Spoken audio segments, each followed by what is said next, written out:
Assalamualaikum warahmatullahi wabarakatuh.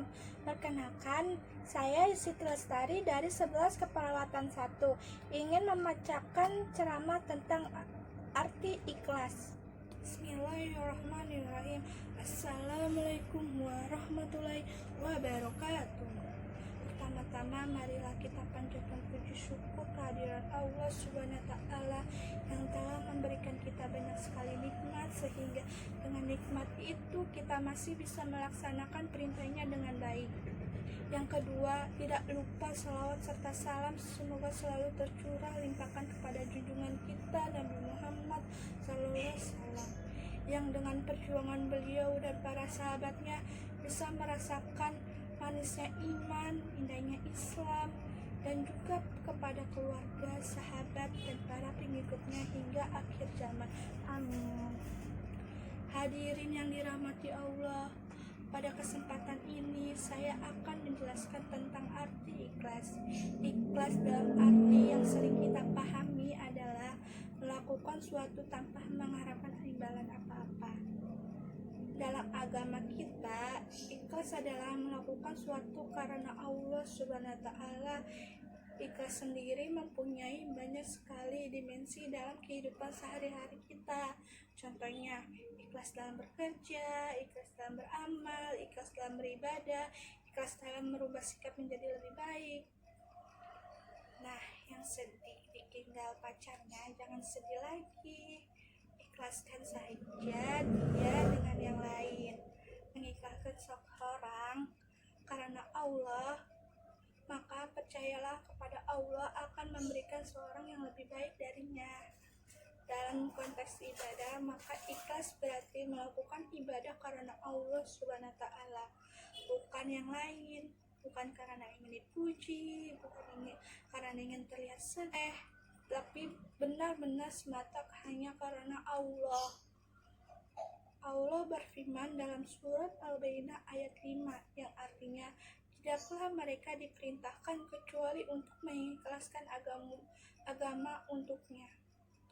Ayat di atas menerangkan pada kita tentang berlaku ikhlas dalam beragama.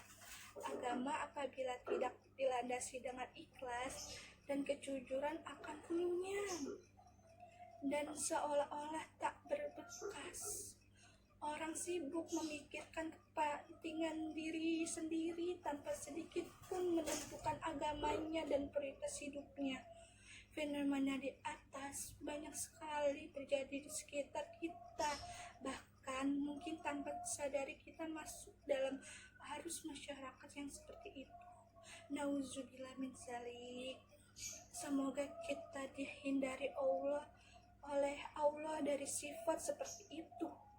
Ikhlas dalam beragama menjadi sangat berjuang penting untuk pupuk dalam diri kita, karena dengan semua urusan menjadi lebih terang dan mudah untuk dijalankan. Ikhlas juga menjadi paling utama dipraktikkan karena setiap amalan yang kita lakukan tidak sah di mata Allah apabila tidak ikhlas. Dalam hadis yang diriwayatkan oleh Imam Muslim dalam kitab As-Sahih Muslim diceritakan tentang suatu perkara yang terjadi nanti pada akhir zaman kelak. Hadirin yang dirahmati Allah, dalam beramal juga ikhlas menjadi barometer sebesar apa pahala yang kita dapatkan. Semakin ikhlas seorang dalam beramal, semakin besar juga balasan yang diterima. Semakin murni karena Allah dia melakukan suatu, maka semakin bernilai amalan itu di sisi Allah Subhanahu wa taala. Nah, setelah memahami argumentasi berlaku ikhlas, maka hendaklah kita mulai memupuk dengan melatih diri kita untuk ikhlas dalam segala hal, sehingga apa yang Rasul SAW ajarkan dalam hadisnya tidak terjadi pada kita. Amin. Saya kira cukup pembahasan singkat tentang ikhlas ini. Semoga apa yang telah saya sampaikan bisa bermanfaat bagi Anda semua. Minum sirup dengan selasi. Cukup sekian, terima kasih. Wabillahi taufiq hidayah. Wassalamualaikum warahmatullahi wabarakatuh.